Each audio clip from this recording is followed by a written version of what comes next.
Hi there. Well, welcome to everyone who's been able to join us today.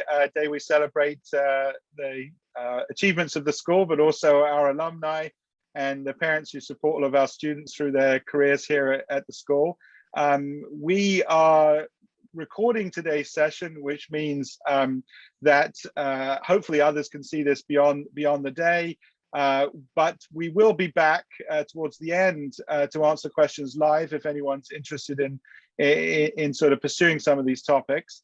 And we're absolutely delighted to be able to speak to the broader group about a topic very close to our hearts in the School of Professional Studies, which is around the role of chief marketing officers and chief communications officers in the context of the C-suite and what sort of impact and effect they've had on corporate decision-making, corporate growth, and success. I am Michael Diamond. I'm the academic director of the Integrated Marketing and Communications department here at the school. And I lead two major programs with my colleagues. One is a master's in integrated marketing, and the other is a master's in PR and corporate communication. And hopefully many of our students and alumni and their parents are able to join today. I'm also delighted that this opportunity gives me a chance to welcome Peter Hirsch, Pamela Roach, and Jennifer Scott to the discussion, all distinguished marketers and communicators in their own right. And I will, without further ado, switch it over to them to do some intros. So perhaps we'll have Pam go first, Peter, and finish up on Jennifer. So as Michael mentioned, my name is Pamela Roach. I am CEO of Breakthrough Marketing Technology, in addition to my role on the faculty here at SPS Integrated Marketing and Communications. My company is involved in ensuring that our clients' new products are successful, and we do that by analyzing data from the customers they want to serve to ensure that the decisions leadership makes are based on fact. Hi, and I'm Peter Hirsch, and I'm a global consulting partner at Ogilvy. My career has been in corporate communication and in particular in reputation risk management. And my latest book, Corporate Communication, Transformation of Strategy and Practice, was published in June of last year. Nice to meet you all. And I'm Jennifer Scott. I am a clinical assistant professor for public relations and corporate communications at School of Professional Studies, NYU. Prior to my appointment to this faculty position, I spent well over 25 years working in corporate communications and public relations. Fantastic. Well, lovely to get us all together again. You know, one of the things I think is just unavoidable and perhaps now oversaid is the rate and pace of change in society and in the business environment. You know, obviously not just the impact of COVID, which has been wide-ranging, you know, and devastating in areas, but a much longer-term shift in things like technology, etc. So what do you think, and maybe I'll start with Peter, what do you think have been, over the last few years, some of the big changes that you witness, you know, in corporate leadership that are making the roles of the CCO and the CMO that much more valuable today? I think that what's really changed over the past few years, if you set aside technology just for a moment, is that particularly for global corporations, the geopolitical environment has gotten a great deal more volatile, and that the kinds of steps that national governments are taking in tension with each other have turned up reputational challenges at almost every turn. And so there's sort of a dizzying pace at which the CCO, CMOs need to stay abreast of how, you know, even from one day to the next, the geopolitical environment can throw up reputational challenges. And that's really made the role of the CCO, I think, much more important. The parallel trend for me is a kind of increase in global awareness of culture and diversity. And many companies that were able to operate with relative calm in markets where the cultures were very different, you know, have found that they need to think very carefully about this. So if for example, if you are doing business in a number of West African countries, if you aren't paying attention to the fact that they've actually been passing stronger homophobic legislation than existed before, you should expect to get a significant backlash from your broader community, particularly in the United States. So there's sort of two parallel things that I think have made the importance of the CCO and the CMO in the C-suite much more evident. I wonder, Pam, if you want to pick up on some of that. You live in this world of data, and obviously we've seen a massive expansion in the what do they say, volume, velocity, and variety of data.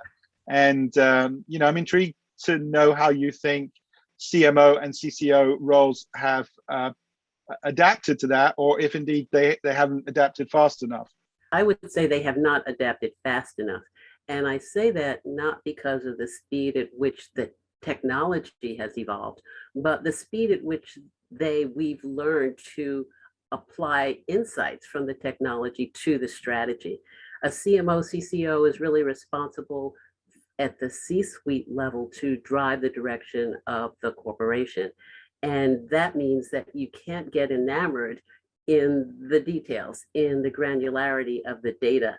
I often think about data as all around us. It's like grains of sand on a beach. And trends happen all the time. The sea rushes in, the waves rush out, the wind takes over, there's a hurricane. All kinds of things take place that are representative of trends that go on in our marketplace. But if you only pay attention to those big trends, you miss opportunities to build unique castles for the particular target customers that you care about, those that are actually going to drive the profitability of your company. And so I think the CCO and the CMO are pressed on two different fronts. One, to keep up with the technology, the implications of the granularity, and how, on the other end, that affects the strategy of the corporation and then the marketing strategy.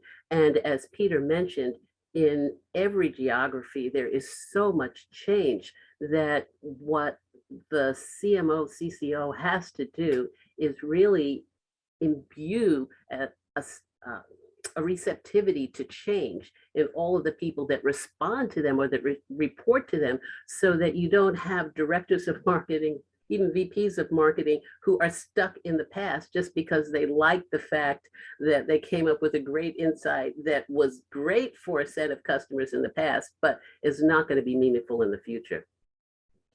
Yeah, I think that's a wonderful point, and we'll probably come back to that, sort of building internal capabilities that are responsive to these new market realities. I wanted to pick up on one of the other elements that Peter mentioned. Perhaps Jennifer, you could comment.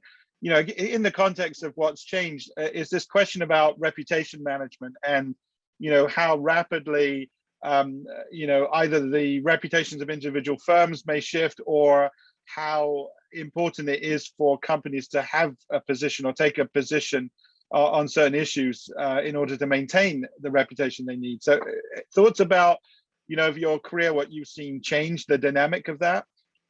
Yeah, Michael, you're exactly right. And this is only becoming more and more important. And what strikes me, and I find very interesting, is the rise of the intangible asset, to use market speak, as a proportion of market value. So, there's a recent study by Lloyd's of London and KPMG, where they said that intangible assets these days make up between 80 and 85% of a company's market value. And that's a function of the rise of digital technology. It's a function of the rise of the tech companies in the world.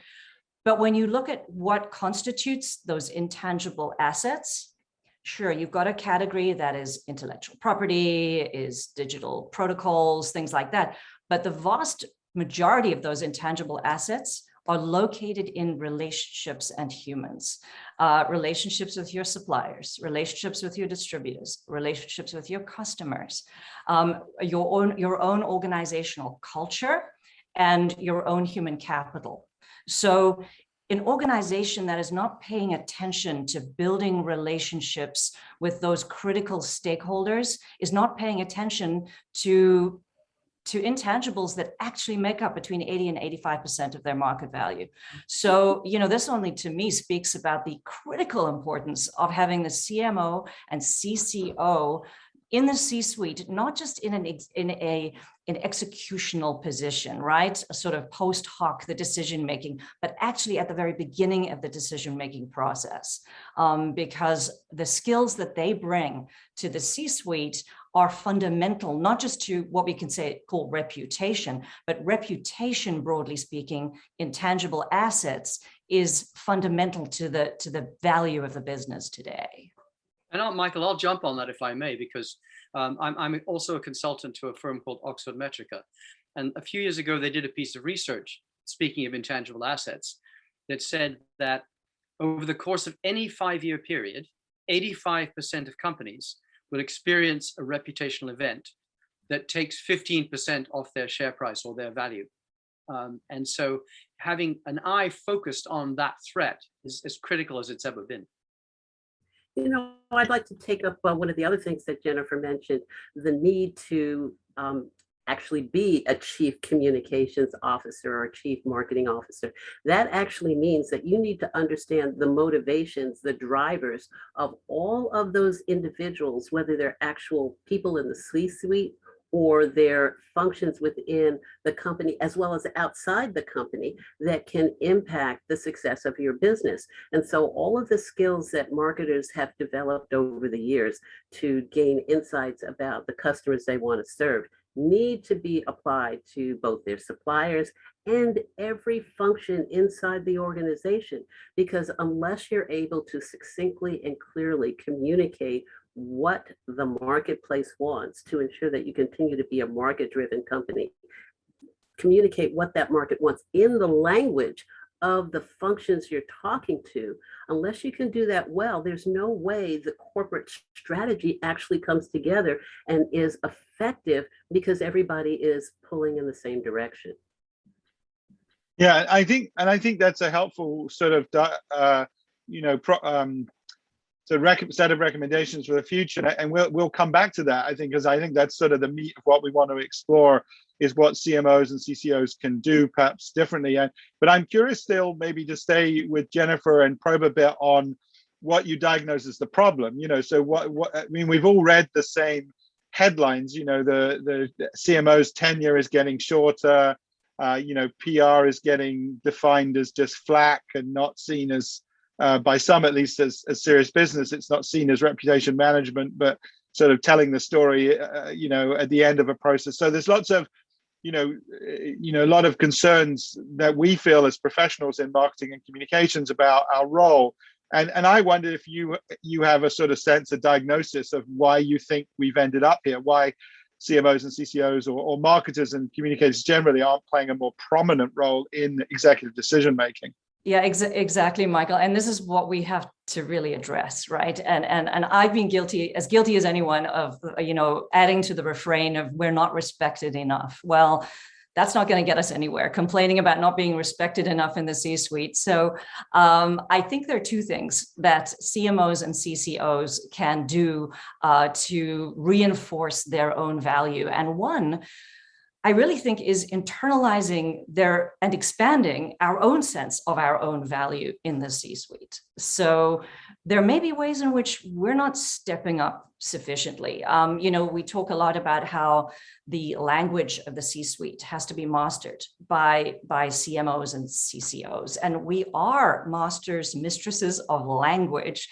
But we seem to stumble when it steps away from the storytelling into hard business metrics and hard business language. So I think that's key.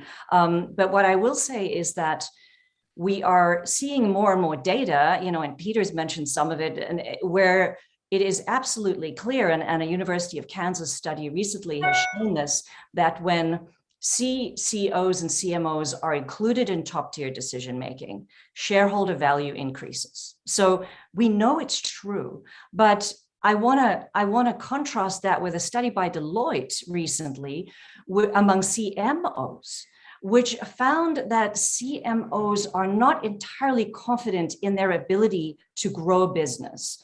And an example is this. 70% of them feel confident in their ability to grow business through driving revenue, but only 32% feel confident in their ability to drive business by growing market share. And an even smaller percentage are confident in their ability to drive business through driving gross margin. So these are gross margin and market share are two critical metrics inside the C-suite. And if the CMO is comfortable with revenue, but not comfortable with their role in driving these other two metrics, they're immediately on the back foot. So it's about stepping up and understanding and engaging in engaging your own role in delivering what the company cares about. The other thing I would say is that that same study showed that relationships between the CMO and critical line of business leaders and CFOs were not great. So only 37% of CMOs felt aligned with line of business leaders. Only 34% felt aligned with CFOs. And really, this is about breaking down silos, right? And stepping into their mindset, stepping into what matters to them and what language they use to express it, and being part of that at the outset. If you can't do that, you are inhibiting your own ability to be valued and heard inside the C-suite. I would add. Go ahead, Pam. Then I would love to get a perspective from Peter on an aspect of that. But go ahead, Pam. What I was going to say is learning to speak the language of all of those functions from the CMO, CCO perspective means that you have to have the right metrics. You have to drive your organization to collect metrics that are going to be meaningful to those functions and roll up to the key metrics that drive the corporation. If you are capturing granular metrics that are meaningful to marketers, but not meaningful to a CFO who's trying to gauge, is this new product actually profitable? It's going to make you seem as if you don't belong in the C-suite. And that is a challenge in this changing world that we live in, the changing environment of business, that the CMO has to be on top of to make sure that their team is focused on how to communicate the impact they're making in the marketplace to people who actually control their budgets. I think Pam, that's a great point, and we talk a lot about the language of business, and I think for you to situate it in terms of metrics is also important, as Jennifer started to lay out. I wonder though, Peter, you spend a lot of your time, with C-suite executives as counsel to them, and I'm wondering whether there are actually some sort of bigger concerns on the minds of chief executives. Yes, so that clearly, share and revenue growth are important, but they've been quite challenging. Organic growth has been incredibly challenging for most businesses over the last 5-10 years. And I imagine senior executives, if not CEOs and CFOs specifically, are thinking much more broadly than that about, organization design or M&A or, complete new market entry and restructuring. So can you give us some flavor? Are there other things that we're missing, perhaps the CMOs and CCOs? Are there other conversations that we ought to be better equipped to participate in? And obviously, it's difficult to generalize, but you do tend to find that there's a great deal of focus on M&A, and the well-known mantra of either grow, build, or buy in terms of how you grow your market share or enter new markets. And so that's a big part of the conversation.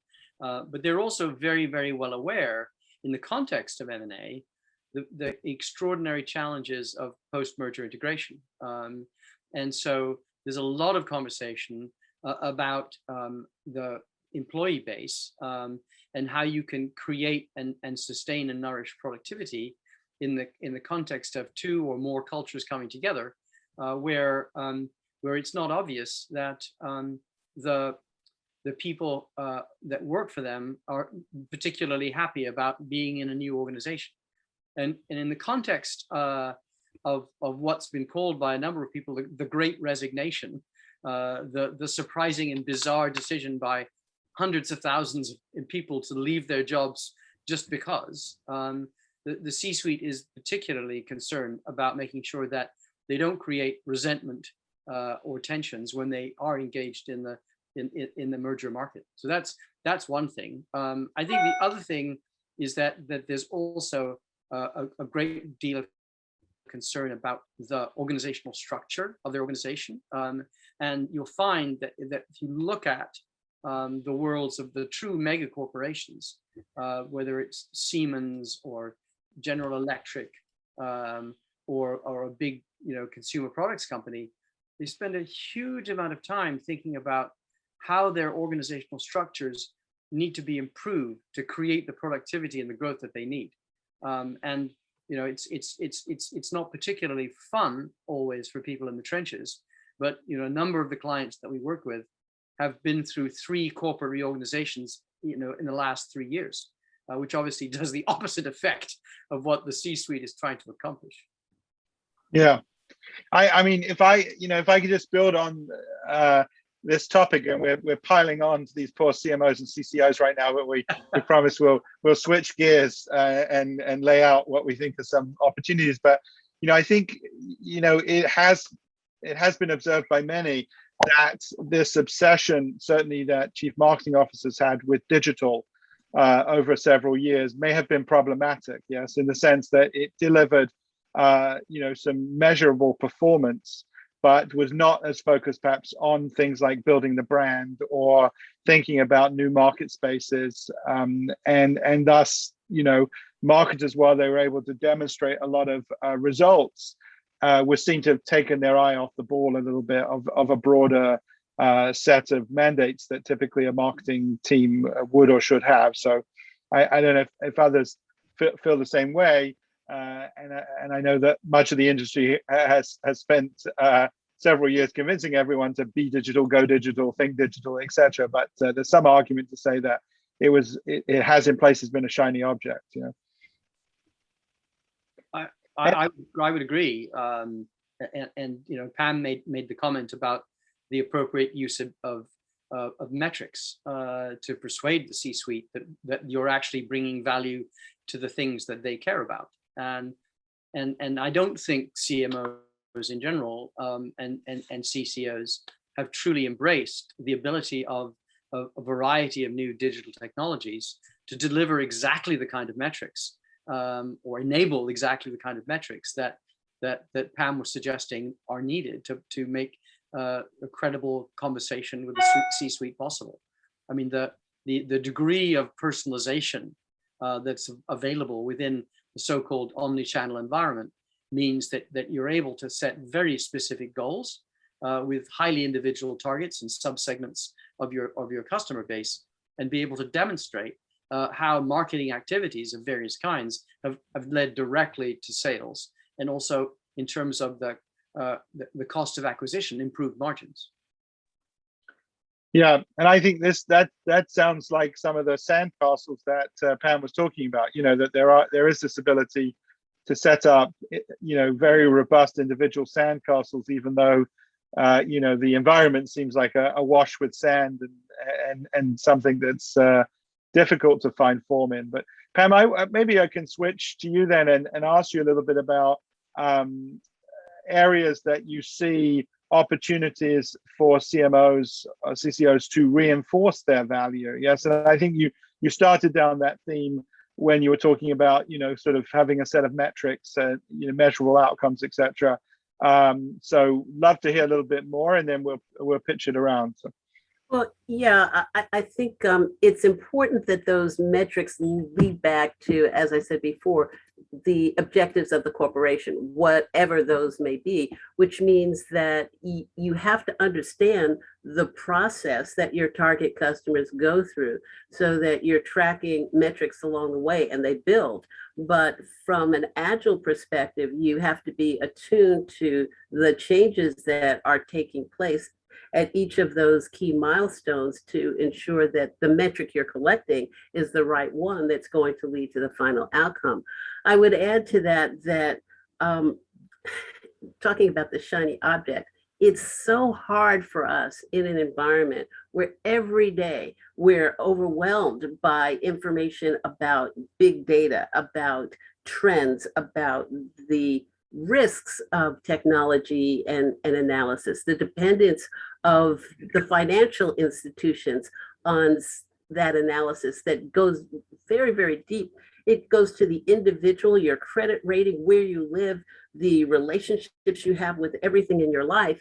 And those algorithms or that data really drives everything that happens. It's so hard to keep your eye on the fact that as a CCO or a CMO, your responsibility is to know your target customers, know which ones are the ones that are going to lead to profit, that's going to drive your market share, that's going to drive your revenue in the direction that your CMO wants. And so I would say there are a couple of things that need to happen. One, as the leader of the marketing and communications functions within a company, you need to ensure that those people working for you can withstand change. We've been hearing a lot as a result of the pandemic about the impact that change has on some people. Some people are totally lost, but other people thrive in that environment.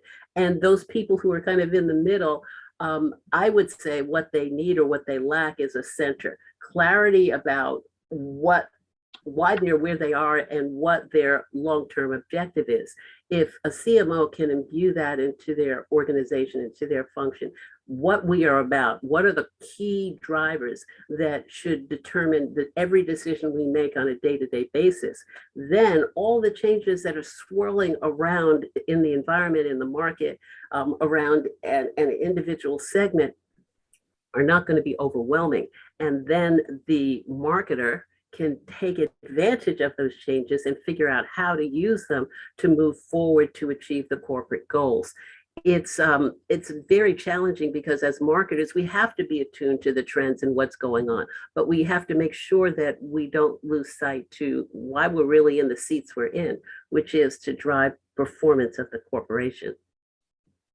Yeah, I think what's fascinating about what you said was the opportunity as well that it creates for this other part of PR, which is internal corporate communications, and how communicators, not just communicating externally, but internally. And I wonder, Jennifer, perhaps you could comment a little bit about, the renewed importance of corporate communications, partnership with HR, things like that. So.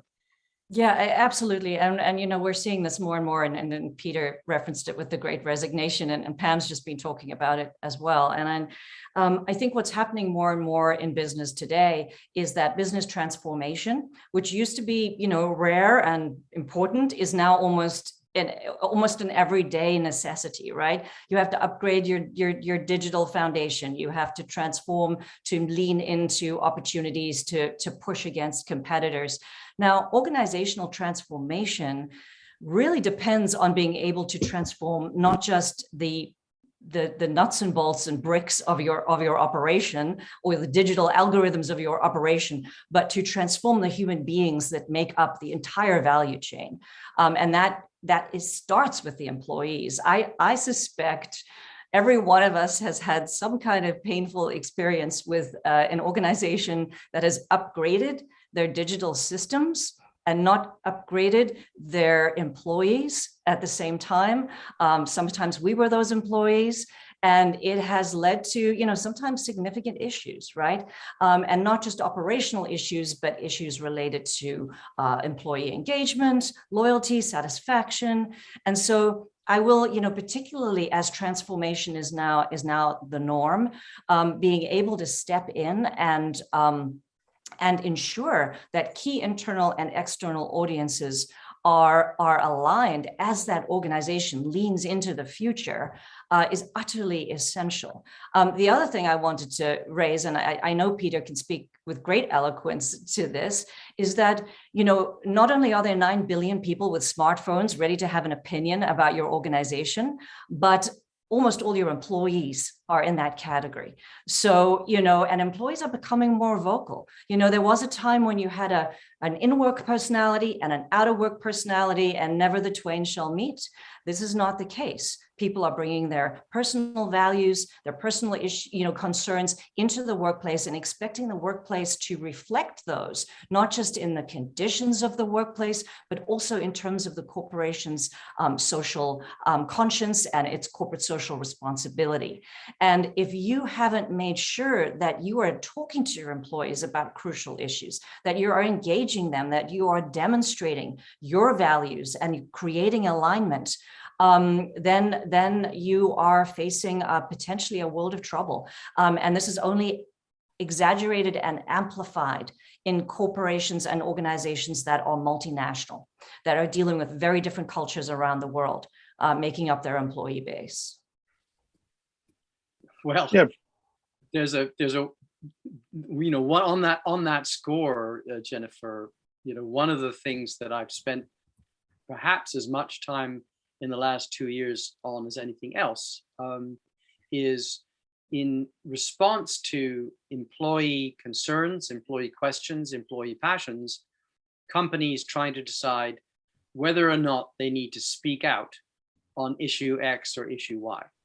And they tie themselves up in knots trying to figure out whether expressing a public opinion about something that their employees care deeply about on many sides is a good idea or a bad idea. And my counsel is usually that it's not black and white, but what you absolutely have to do is to sit down with your CCO, who is really the best positioned to help you think through these issues, and say, what is our baseline going to be around public expression of opinion on matters political and cultural? Are we going to stop, doing our trade shows in the state, where they've made a big fuss about gendered bathrooms? Are we going to have an opinion about whether or not there should be vaccine mandates?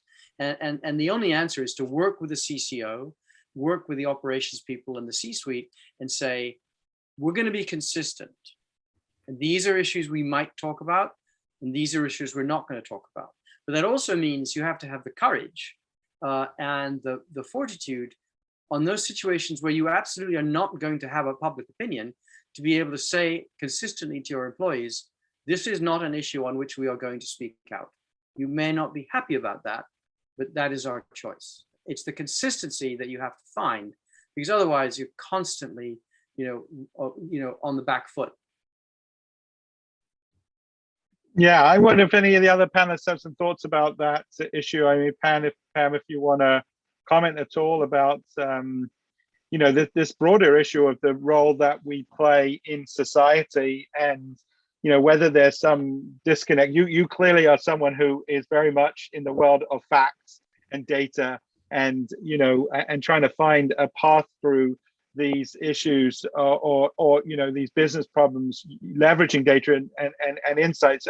Do you feel that informs or might inform some of the thornier issues about which politically sensitive issues companies take up, whether that's really part of their mandate as companies, etc.? Any thoughts about that?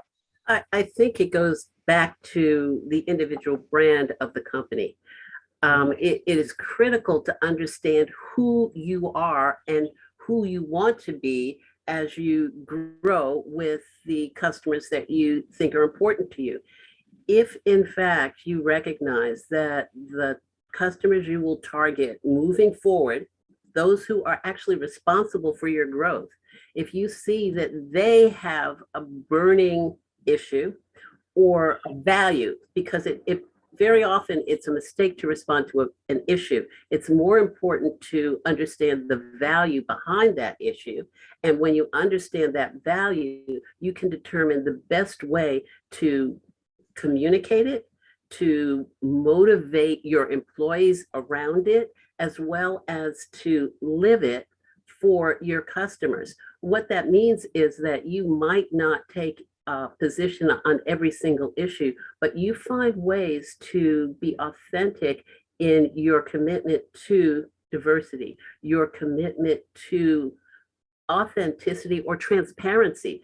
Those key values are what override the issues that come and go. And those are the values that I don't want to say make, but encourage employees to stay because they recognize that the company that they work for is one that has values that meet the needs of the marketplace. And honestly, if an employee doesn't believe in the values that the company has that are consistent with the customer base they serve, they probably shouldn't be there. Yeah, I think it's a fascinating point. I know in our classrooms, Pam, when we struggle to find a good definition for marketing, certainly one of the ones I have historically used is, marketing is about creating value, communicating value, and capturing value. And it seems to me that actually what you're highlighting is we've made a shift from value to values. Yes, so the traditional definition of value, which was historically, even if it was somewhat centered in consumers' preference, purchase behavior, etc., still was a financial metric at some level. I think your point is well taken that we've shifted from values and making sure that those are aligned. So that's a fascinating point. And I know actually some work we have underway at the school, some research we're trying to actually codify that connection specifically. So I think if you change your vocabulary a little bit, and instead of thinking about value in two dimensions, you think about the value in the traditional way of creating, communicating, and delivering value to a marketplace, but you think more about brand attributes. What are the attributes? What are the attitudes? What are the ideas that are the reason your company exists? What is the reason why? The reason why should include those kinds of things that tell the market what's important to you. That pulls together the brand attributes that customers actually respond to. And that's what, from what we have seen, that's what actually makes the difference and makes one group of customers believe their preferred company, the company to whom they are loyal, deserves their loyalty. It's so wonderful to have both Pam and Peter who are sort of steeped in the real world. But I know both of you are also professors, along with Michael and myself. And so I wanted to ask all of you, and maybe start with Michael, what you think educational institutions, particularly universities and schools like the School of Professional Studies, can do now, because we have these young professionals coming through our classrooms. How can we prepare them, these aspirant CCOs and CMOs? How can we cultivate the skills that they're going to need in order to bring the value that we've been talking about into the C-suite and assert the importance of the CCO, CMO voice at the executive decision-making level? So Michael, I'll throw that to you first. Right. Well, it's a question I love to take, having transitioned from the corporate world for 20, 30 years to now teaching. Obviously, it's something I hope we are answering and delivering value. I would say for the School of Professional Studies, and I'll be a little bit selfish and myopic here, and talk about what we're doing and what we're trying to implement. But, it starts with the fact that the vast majority of our faculty are actually practitioners who come from the real world, so to speak. So there's always this concern or anxiety, I think, that the university is an ivory tower and what they teach is somewhat out of touch with the reality of a professional marketplace. And I think nothing could be further from the truth at the School of Professional Studies, where our adjuncts are what I like to call reflective practitioners, and many of them themselves are C-suite executives, CMOs, CCOs, EVPs, CEOs, etc. So I think number one is, it depends on who you put in the classroom and who our students see and who they're learning from.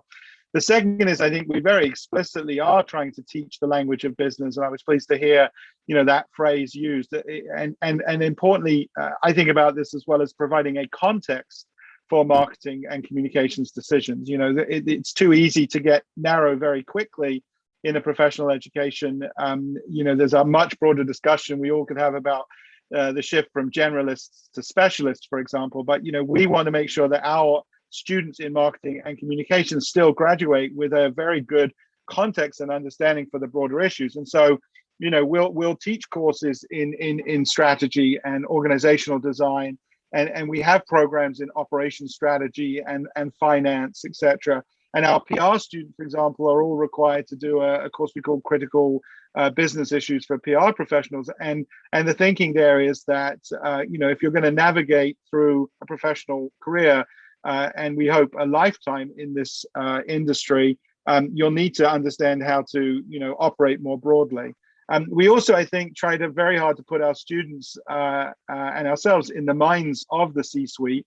And we're fortunate to be able to attract a large number of guest speakers and people for networking events or student summits, that all carry that coveted C at the beginning of their title, or clearly have operated as counselors to that world of chief executives. And I'm thinking about major brands like, Nike and McDonald's and IBM, etc., where we've been fortunate to sort of invite those people into conversation with us. And I think that's absolutely critical, that we're always in that dialogue with the profession. We're also encouraging students, I think, to really think long and hard about business model innovation and growth in a different way. So growth is not just, get, grow, and build customers. Growth can come from entirely new business model innovation and adjacent, opportunities, blue ocean strategies, whatever set of buzzwords you can put against them. But there are both frameworks and practical examples of how to radically alter and grow the opportunities for companies, which we teach our students. We're very proud of our association, for example, with a group called the Institute for Real Growth, which is work we do with Mark Swan-Aarons and Frank de Vries, which is really about human-centered growth, and that's sort of a different direction of thinking about growth. But and I think the last 2 points I make is it's very important to get students working in interdisciplinary ways. Yes, that's also one of the dangers. And where a sort of myopia can, I think, creep in is when all you do is study and work with other marketers or other PR people. You really need to work on problem solving in interdisciplinary ways. And, one of the signature programs I think about, Jennifer, is this thing we have called the real world courses. And the real world courses take students from across the school in all different disciplines. And that could be tourism and sports and marketing and, project management and whatever, and bring them together to work on problems that are significant, to the companies that we serve. And finally, I think we get them working on problems directly important to the C-suite. So often that's the CMO or the CCO, but we get them quickly learning through things like our practicums, what's on the mind of that senior executive, and how, frankly, they would judge the work and output of students. And I think you're familiar with projects we've done, with Novo Nordisk on obesity and Samsung and many others, where we've really taken students into the mind of the CCO, into the work of the CCO or the CEO. So, I think lots of different ways, and I'm sure there are other good examples. I'll yield my time to Peter and Pamela, both very experienced educators as well. So. Yeah, and I think basically the last thing you want is territoriality between the CCO and the CMO in the C-suite, because they're complementary and they need to stick together. But often you see that, right? You see them circling each other, and that's just not the way to go. So yes, I'd be delighted. I mean, Peter and Pam, you're both on the coalface, essentially. So your observations about how we need to cultivate our young professionals to be true C-suite players. One of the things that I find exciting about SPS is the diversity of the student body.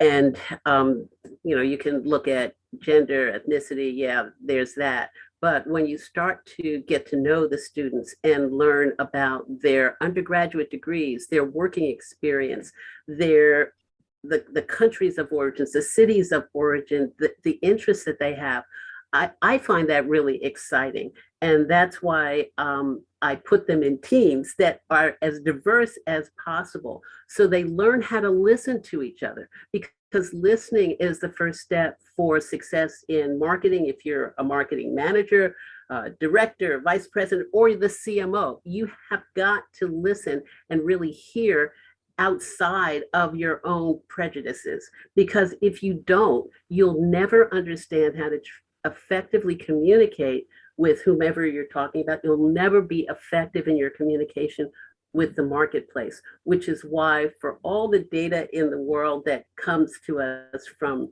every kind of source that's available in our phenomenal library and all the databases that we have, there is no substitute for actually going out into the markets, to going out and actually interacting with customers, not to test whether or not what you always knew was true is really true, so you can run back to the company and say, see, I told you, but to learn something new. I always tell my clients that if we don't learn something new or are not surprised in the outreach, the research we do with the marketplace, then we've done it wrong, because all we've done is superimposed our prejudices, our hypotheses on the market.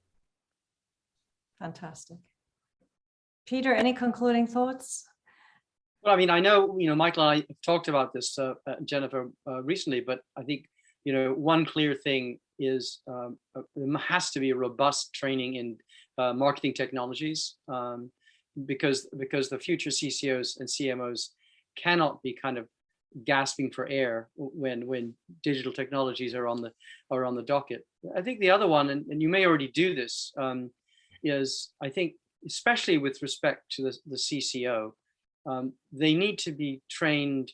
The students need to be trained to be trusted advisors, and there are many different ways to do that and approaches to it. I personally have learned a huge amount from David Maister, who's sort of the guru of trusted advisor, and I think his formula of trying to generate credibility, reliability, and intimacy, over a denominator of self-orientation, which basically means talk less about yourself and more about them, is a very powerful part of the story.